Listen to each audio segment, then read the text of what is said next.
गोपाल नारायण सिंह विश्वविद्यालय अंतर्गत संचालित लॉ विभाग द्वारा संविधान दिवस के अवसर पर यूथ पार्लियामेंट का आयोजन किया गया। एक नेशन एक इलेक्शन पर आयोजित यूथ पार्लियामेंट में लॉ विभाग के छात्र छात्राओं ने अपने अपने विचार रखे। इसके पूर्व दीप प्रज्वलित कर कार्यक्रम का उद्घाटन किया गया। मुख्य अतिथि के रूप में पहुंचे विश्वविद्यालय के सचिव गोविंद नारायण सिंह सहित अन्य अतिथियों ने दीप प्रज्वलित कर कार्यक्रम का उद्घाटन किया। यूथ पार्लियामेंट में सत्ताधारी का रोल निभा रहे छात्र छात्राओं ने जहां एक और वन नेशन वन इलेक्शन के फायदे बताकर इसे लागू करने की मांग किया, तो वहीं विपक्ष की भूमिका में बैठे छात्र छात्राओं ने इसे जनता के अधिकार का हनन बताया। सत्ताधारी छात्र छात्राओं ने कहा कि देश में कई इलेक्शन होने करोड़ों रुपए खर्च होते हैं और वो पैसा देश की जनता का है, तो वही विपक्ष ने कहा कि वोट करना जनता का अधिकार है और वर्तमान सरकार जनता का अधिकार छीनना चाहती है।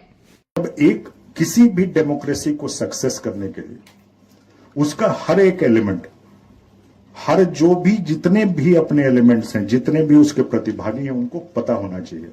आज हमारे पास इंफॉर्मेशन किसी थर्ड सोर्सेस से आते हैं और हमारे पास कोई ऑप्शन नहीं होता उस सोर्स को बिलीव करने के अलावा। Let us make and reach people and give them what actually the essence of this constitution is.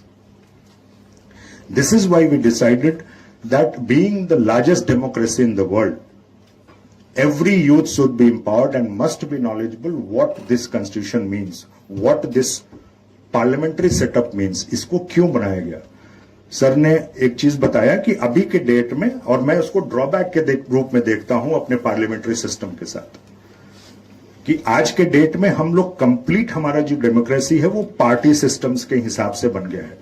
Now everybody who is associated with the party he takes its line, उनका अपना अंदर का view हो या ना हो। और शायद इसी डिबेट डिलिब्रेशन की जरूरत है कि हर व्यूज और खुला डिबेट होना चाहिए। मतलब मुझे बहुत तकलीफ होती है आज के डेट में, मैं पिछले 2 सेशन से जो देख रहा हूं, जिस तरीके से पार्लियामेंट को डिसरप्ट किया जाता है, उससे नुकसान अल्टीमेटली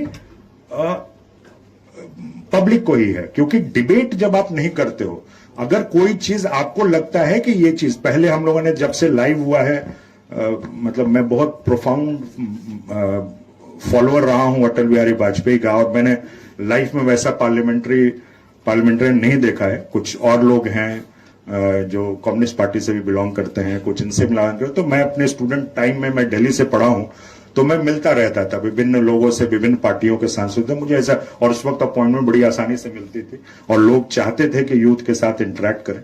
तो हम लोग इस सिलसिले में मिलते रहते थे इसको लेके, क्योंकि डेमोक्रेसी अपनी ब्यूटी यह है कि यहां सबको बोलने की आजादी है। आप कहने को कह दें कि डेमोक्रेसी मारा जा रहा है, मतलब कोई मार रहा है डेमोक्रेसी, आप पब्लिक टेलीफोन प्लेटफॉर्म पे आकर ये बोल पा रहे हैं, यही सक्सेस है इस डेमोक्रेसी का। आप किसी प्लेटफॉर्म पे किसी को भी आप, मतलब आप लोग तो जो अनक्वेश्चनेबल संस्थानें हैं, लोग उस पर भी सवाल उठा रहे हैं जो सही नहीं है। President, supreme court of India, ये सारी चीजें जो हैं, इनकी अलग गरिमा है और उसको संविधान ने अलग उनको एक रुतबा दिया है। वहां क्वेश्चन करना वो गलत है। आप पार्लियामेंट्री सिस्टम, प्राइम मिनिस्टर एक पब्लिक फिगर है, you are open to debate, आप उनको जो भी एलिगेशन, बट आप एलिगेशन लगाते हो, हर कुछ बोलते हो, या विपक्ष के किसी नेता पे आप एलिगेशन लगाते हो, उसके साथ बोलो कि डेमोक्रेसी तो मर गया। मतलब ये इससे जीवंत डेमोक्रेसी होने का इससे बड़ा कोई उदाहरण नहीं है। That looks neat on the paper, but it cracks the very foundation of the democracy when examined closely. Let me begin with one simple truth. Elections are not inconvenience for democracy, leads to constitutional guarantees. This bill forces all states and the union to hold elections together every 5 years, and even allow cutting or extending assembly term under Section 4, Clause 2 of the bill. But Article 172, Clause 1 guarantees every state assembly a full 5-year term as mandated by the people, and Article 83 does same for the Lok Sabha. Ma'am, no act should override the constitution core structure or voters' mandate.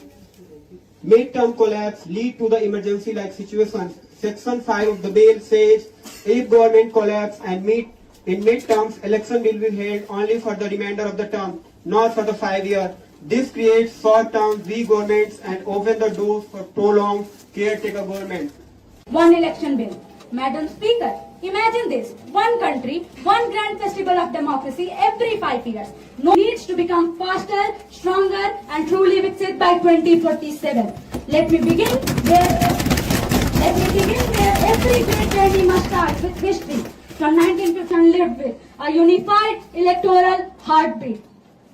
As the architect of our constitution warned us, democracy is not just a form of government. It is essentially a mode of associated living. Frequent elections have turned that associated living into associated campaigning. This is the time to reclaim Dr. Ambedkar's vision. Now let me delve into the compelling advantages that makes one nation, one election an imperative for India's future.